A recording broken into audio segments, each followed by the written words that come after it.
In this lesson, we're going to begin with the rudder and we'll continue on with the landing gear and wheels. And basically to do this, what I'm going to do is I'm going to grab the rudder. Now we're using viewport 2. It's interesting, I'll say a little bit about the renderers. We have the viewport 2 has a lot of interesting things associated with it. This is the legacy viewport. Notice it actually works in some ways better, but there's certain things that it cannot do. It doesn't give us the well, I guess it does in this case. Up to now, it had not given us the black backside of the normals. So the point being is that if something isn't working right, and this gives you lighting information. If something isn't working right, you can switch between the two, and you'd be okay with it. All right, so I'm going to grab the rudder, and what I'm going to do is I'm going to go to my UV editor, and you can see it's a mess. That's okay. And what we'll do is we'll planar map this, and actually it comes in planar mapped exactly the way we want. And now what I can do is I'm going to go ahead, for our purposes here, I'm going to go ahead and isolate this so I can see. By the way, you can also isolate from the hotbox by clicking and using the show menu. The menu under the main menu is always the panel menu. And what I'm going to do next, let me go back to my, I better put this, it's easier to see. I'm going to these edges, and I'm going to cut right along the edge here. And in fact, what I'm going to do is I'm going to cut out all of these pieces like so. All right. Now what this means is these sides are pretty well squared away, as well as this part is squared away, but this side is not. Okay. So what we can do with that is we're going to cut like so, and cut these pieces out basically. And then what I'll do is I will UV map, or I'll switch to UVs and click on each UV, one UV each, and shell them. And then I'll just move them out of the way. Now, this means that I've got these faces, which happen to be conveniently pointing in the Z-axis. So let's grab them as faces. Let's planar map them. And this time, let us map them like so. And so now I've got these pieces mapped. Go to UVs. And I can move these pieces out. Meant to shell this. And move these out like so. So now basically what we've done is we've created, these shells are pretty, not only are they mapped, but they're also should be pretty well optimized as well. So let's see if we can go ahead and grab these little pieces, these end pieces, and move them out of the way. And, basically we've given ourselves a pretty good, everything is facing the right direction. The important point to remember when you're doing this type of work is to make sure that you get the edges and the corners like so, so that everything on this side is facing front and everything else is facing to the proper dimensions. Now, one thing that isn't quite right is the top and the bottom of these points here. So what we can do is I can go to edge, double click. I don't want this edge. There's the bad part of this. All right. Having trouble seeing where that's going.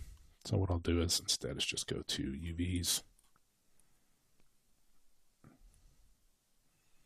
And we will try unfolding and see what we get.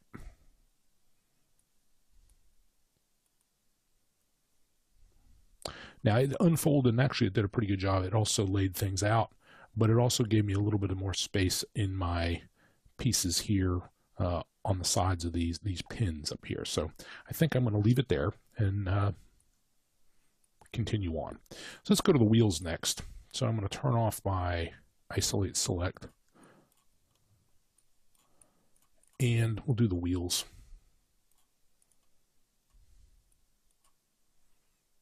Okay, let me bring up my UV map. Now, this is the way the wheels are as is, and that's what the unfold looks like. Let's go ahead and planar map these, and they're planar mapped exactly the way we want them. That's good. Now to pull these edges, you really have to decide how you want to make this work. What I'm going to do is I'm going to cut these into 2 pieces, like so, and then I will UV select here and then shell to shell, and I can, because I've cut these, I can move them out like so, and I'm going to go ahead and flip them. The reason I like to flip them, go to UVs. The reason I like to flip them is that way this map, the normals are facing the proper mapping direction. In other words, it's mapped from X positive. By flipping the normals, we're basically making sure that the faces line up properly. If you don't do that, when you go to lay things out, one of the shells can really snap and be really, really small. And you don't want that. So I'm going to grab, next I'm going to go ahead and do the strut. Now the strut is, again, it's a mess right here, so we'll map it. And again, it comes in like that. Now, to cut this apart, it's going to be a little trickier. I'm going to double click on the edge, and yes, it goes all the way around. So that's what I want to do. I want to go ahead and cut all the way around here, and I'll slice this. And I will go to UV and shell. We can see that this moves like so, and I'll flip it. And I'm going to rotate, well, no, not yet. I won't rotate it yet. What I'm going to do instead is I want to cut along this bottom edge. Like so. Okay, so now what it does, it goes all the way around this part. And I'm going to cut that like so. Okay, so that now the interior part is separate. Okay, now this piece, and this piece too, because I flipped this entire shell, this piece is actually facing correctly, but this piece is not. So I'm going to shell that and flip it. Nothing looks differently, but it does matter. All right, so I'm going to go to UVs, and I'm going to go ahead and unfold these small pieces. Go to shell. And I'm going to use the legacy method because it does a pretty good job. There we go. Again, these can also be optimized if we wanted to. That works well. So I'm going to grab these shells and do the same thing. Yeah, that actually works pretty well. All right, so I'm going to go ahead and shell this piece. Shell select. And I'm going to rotate it. And I'm going to move it to about right here. Now again, the bottom of these, if there's a seam going through that's actually should be okay. Actually, I think I will cut these pieces like so and cut them. Don't know exactly what I'm going to do. Again, these pieces, these pins, they are, I mean, clearly they are, whoops. Oh, I forgot to cut it, I guess.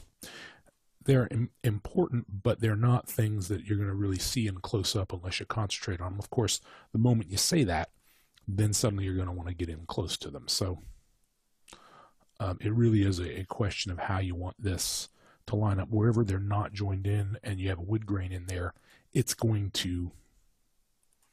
going to get a seam. All right, so I've got these two. I'll give it an unfold. All right, one got a little smaller. I don't want that. So I'm going to go to vertical, go to horizontal. Yeah, that'll work. And now I'm going to go to edge. And what I'm going to do, the way I like to do this is I like to select here. Now that's going to select someplace I don't want, but it will get this little piece on the end here. And I'm going to double click to there. Maybe to there too. And now I'm going to sew these two together like so. All right, let's go ahead and shell it again. I'll go to none and click apply. One got a little smaller, which I'm not liking. So we'll go back to vertical, apply. Wow. Let's try something else. Let's rotate them so that they are not perfect, and go to none. Nope. That's all right. Okay, I can live with that. That should work out nicely. Now I'm going to leave these two pieces as they are. I'm going to select everything and I'm going to go ahead and lay everything out. Okay, that should do it. The layout command that doesn't work, just simply undo and go back in. I've got the prescale of object, rotate of none. That's okay because everything's rotated like I want it. And I'll click apply, and that will give me the right shape. So I'll move these down a little. I'll move these down into this area. The whole thing is going to be once we mirror it, and once we mirror everything after we've done this fuselage, we're going to wind up having to do a little bit of moving shells anyway. So we're in good shape. So in this lesson, we've actually accomplished a lot. We've done the rudder, the wheel, and the landing gear struts. And in the next lesson, we will tackle the fuselage.